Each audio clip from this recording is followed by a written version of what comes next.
आज गोरखा समाज के लिए, दार्जिलिंग के लिए बहुत ही ऐतिहासिक दिन है, क्योंकि आज ही के दिन में 88 के अंदर में गोरखा एकॉर्ड साइन हुआ था। और सौभाग्य से आज ही के दिन दार्जिलिंग के इसी पवित्र धरती में भारत के यशस्वी गृह मंत्री जी के साथ गोरखा समाज के प्रतिनिधियों का बैठक संपन्न हुआ। और इस प्रतिनिधि मंडल में लोकसभा के सांसद, राज्यसभा के सांसद, हमारे पांचों आदरणीय विधायकगण और हमारे सभी अलायंस पार्टी के अध्यक्ष, जिसमें बिमल गुरुंग जी, श्रीमान मोहन घिसिंग जी और जेबी राय सर सीपीआरएम से, दावा पाकिंग जी, समिति से विकास जी और नीरज जिम्बा जी, रोशन गिरी जी और साथ ही भारतीय जनता पार्टी के हमारे जिला के अध्यक्ष संजीव लामा जी, प्रतिनिधि मंडल की टोली में हम सब लोग उपस्थित थे।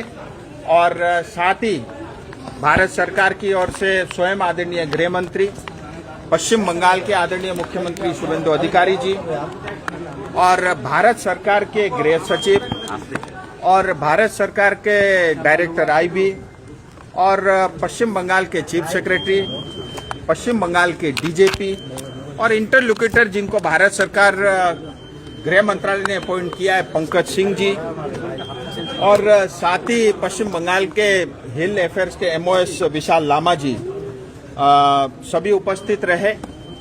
और सभी प्रतिनिधि मंडल की ओर से गृह मंत्री जी को दार्जिलिंग तराई डूवर्स की जो पीड़ा है और जो पिछले 40 साल का जो संघर्ष है और जिस तरह से हमारे अधिकारों को सीपीएम ने और 15 साल तक टीएमसी ने कुचला है और जो त्याग और बलिदान गोरखा समाज के लोगों ने दिया है, आज तक 2000 से ज्यादा लोग हमारे शहीद हुए हैं, हमारे बहन बेटियों के साथ रेप हुआ है, 5000 से ज्यादा हमारे लोग विस्थापित हुए हैं और ये बहुत लंबे समय तक जो संघर्ष था उसको एक बहुत बड़ी उपलब्धि आज हासिल हुई है। और सभी प्रतिनिधि मंडल ने अपने पक्ष रखे और उसके बाद स्वयं पश्चिम बंगाल के मुख्यमंत्री जी ने अपना पक्ष रखा और अंत में जो है सभी विषयों को सुन करके उसका जो भविष्य में समाधान होगा और उसका जो रास्ता है उसको गृह मंत्री जी ने उसको कंक्लूड किया। मुझे बोलने दोगे?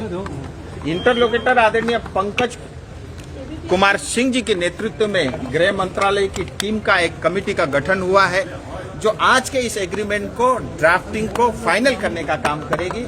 और मैं आज आप सबके समक्ष, क्योंकि मुझे देश भी देखना है, मुझे अपनी क्षेत्र की जनता का भविष्य भी देखना है और जो विशेष करके गोरखा समाज आए दिन विदेशी होने का जो लांछना हमारे ऊपर लगता है उस कष्ट को भी मुझे देखना है और साथ ही हमारे क्षेत्र में विकास हो, हमारे क्षेत्र में डेवलपमेंट हो, हमारे युवाओं को रोजगार मिले।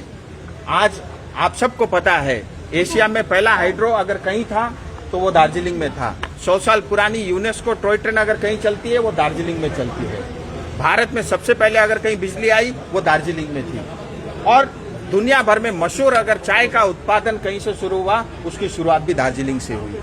लेकिन जो गरिमा थी उसको पूरी तरह बर्बाद करने का काम सीपीएम ने और टीएमसी ने किया। जब से भारतीय जनता पार्टी की सरकार बनी है हम सब पॉजिटिव है, हमें पूरी उम्मीद है हमारे साथ न्याय होगा। और मैं सभी प्रतिनिधि की ओर से समस्त जनता को ये कहना चाहता हूँ, आपकी जो पीड़ा, आपकी कष्ट है उसका समाधान भारत सरकार करेगी। और एक बात जो गृह मंत्री जी ने कहा है जो भारत सरकार करने वाली है, मैं स्पष्ट आपको बता देना चाहता हूँ, जो भी समाधान होगा वो भारत के संविधान के अंतर्गत उस चीज का समाधान होगा। ये हम सब के लिए बहुत बड़ी उपलब्धि है। साथ ही मैं ये भी कहना चाहूंगा, जो भी उम्मीद हमारे समाज ने आज तक जो लगा करके रखा है उससे बढ़कर होगा। ये दो बात मैं स्पष्ट क्या हो सकता है?